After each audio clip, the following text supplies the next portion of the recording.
ವೇದಿಕೆ ಮೇಲಿರೋ ಎಲ್ಲ ಹಿರಿಯರಿಗೂ ನಮಸ್ಕಾರ. ಭಾಳ ಖುಷಿಯಾಯಿತು.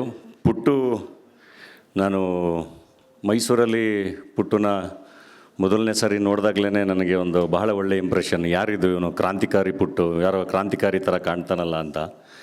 ಆ ಪ್ರಶ್ನೆಗಳನ್ನು ಅಷ್ಟೇ ನೇರವಾಗಿ ತುಂಬ ದಿಟ್ಟವಾಗಿ ಕೇಳೋವಂಥ ಒಂದು ಪರ್ಸ್ನಾಲಿಟಿ, ಭಾಳ ಆನೆಸ್ಟ್ ಪರ್ಸ್ನಾಲಿಟಿ ನಾನು ನೋಡಿರೋ ಪುಟ್ಟು.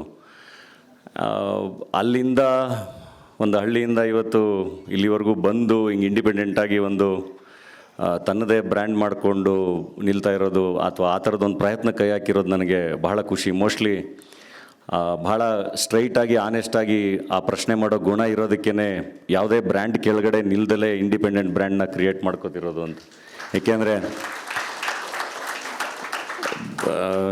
ನಮಗೆಲ್ಲ ನಾವು ಮೈಸೂರಲ್ಲಿದ್ದಾಗ ಮೈಸೂರು ಯೂನಿವರ್ಸಿಟಿ ಜರ್ನಲಿಸಮ್ ಸ್ಟೂಡೆಂಟ್ಸು ಅಂತ ಅಂದರೆ ಅದೇನೋ ಒಂದು, ನಾವೆಲ್ಲ ಅಲ್ಲಿ ಒಂದೊಂದು ಕಲ್ಚರಲ್ ಹಬ್ಬು, ರಂಗಾಯಣದಲ್ಲಿ ಎಲ್ಲರೂ ಸಿಗ್ತಾಯಿದ್ವಿ, ಸೇರ್ತಾಯಿದ್ವಿ, ಅಷ್ಟೊಂದು ಆ್ಯಕ್ಟಿವ್ ಆಗಿರೋದು ಕಲ್ಚರಲಿ. ಸೊ ಅಲ್ಲೆಲ್ಲ ಯೂನಿವರ್ಸಿಟಿಯಿಂದ ಸ್ಟೂಡೆಂಟ್ಸು, ಜರ್ನಲಿಸಮ್ ಸ್ಟೂಡೆಂಟ್ಸ್ ಎಲ್ಲ ಬಂದಿದ್ದಾರೆ ಅಂದರೆ ಓಕೆ, ಇವರೆಲ್ಲ ಸಖತ್ತಾಗಿ ಪ್ರಶ್ನೆ ಮಾಡೋವಂಥ ಒಂದು ಗುಂಪು, ಇವರು ಒಳ್ಳೆ ಪ್ರಶ್ನೆಗಳನ್ನ ಕೇಳ್ತಾರೆ, ಕ್ವಶನ್ ಮಾಡ್ತಾರೆ ಎಲ್ಲರೂ ಅಂತೆಲ್ಲ. ಸೊ ಆ ಥರದ್ದೊಂದು ಎನ್ವೈರ್ಮೆಂಟಿಂದ ಬಂದಿರೋದು. ಇವತ್ತಿಗೂ ಅವನಲ್ಲಿ ನನಗೆ ಒಂದು 0.1% ಕರಪ್ಷನ್ ಕೂಡ ಕಂಡಿಲ್ಲ. ಸೊ ಸ್ವತಂತ್ರವಾಗಿ ನಾವು ಮಾಡೋಕ್ಕೆ ಹೊರಟೇನು ಒಳ್ಳೆಯದಾಗಲಿ.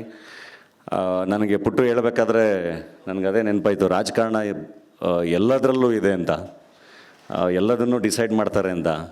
ಅದೇ ನಾವು ಏನು ತಿನ್ನಬೇಕು ಏನು ತಿನ್ನಬಾರ್ದು ಅನ್ನೋನು ಡಿಸೈಡ್ ಮಾಡೋ ರೇಂಜಿಗೆ ಬಂದುಬಿಟ್ಟಿದ್ದಾರೆ.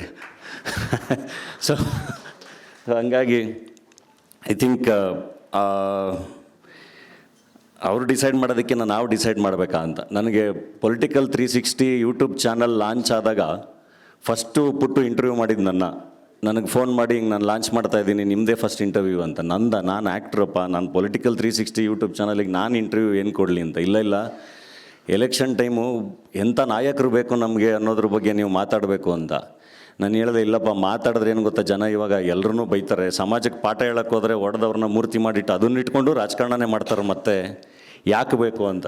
ಪ್ರತಿ ಸರಿನೂ ಪುಟ್ಟು ಇಲ್ಲ ನಿಮ್ಮ ಥರದ್ದು ವಾಯ್ಸು ಸಪ್ರೆಸ್ ಆಗಬಾರ್ದು, ಅದು ಮಾತಾಡಬೇಕು, ನೀವು ಇಲ್ಲೋದಾಗ ಹಿಂಗೆ ಮಾತಾಡಿದ್ದು ಸರಿ ಇತ್ತು, ಇದನ್ನು ನೀವು ಹೇಳ್ಬೋದಾಗಿತ್ತು, ಇದನ್ನು ಈ ಥರ ನೀವು ಏನೋ ಪ್ರೊಜೆಕ್ಟ್ ಮಾಡಬೇಕಿತ್ತು, ಹೀಗೆ ಪ್ರೆಸೆಂಟ್ ಮಾಡಬೇಕಿತ್ತು ಅಂತ ಭಾಳ ಚೆನ್ನಾಗಿ ಪ್ರತಿಯೊಂದು ಹಂತದಲ್ಲೂ ಗೈಡ್ ಮಾಡ್ತಾ ಇರ್ತಾನೆ. ಸೊ ಡೆಫಿನೆಟ್ಲಿ ಭಾಳ ಒಳ್ಳೆ ಭವಿಷ್ಯ ಇದೆ.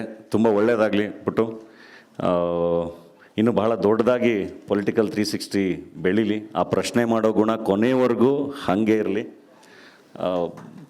ಅದು ಯಾವತ್ತೂ ಒಂದೇ ಸೈಡ್ ಆಗದಲೇ ಇರಲಿ. ಅದು ನಿಜವಾದ ಒಬ್ಬ ಪತ್ರಕರ್ತ, ನಿಜವಾದ ಒಂದು ಜರ್ನಲಿಸಮ್ಮು ಕೊನೆವರೆಗೂ ಅದು ಬಾಳಿ ಬದುಕಲಿ. ಅದು ನಿನ್ನಿಂದ ಆಗಲಿ ಅಂಥೇಳಿ ವಿಶ್ ಮಾಡ್ತೀನಿ. Thank you.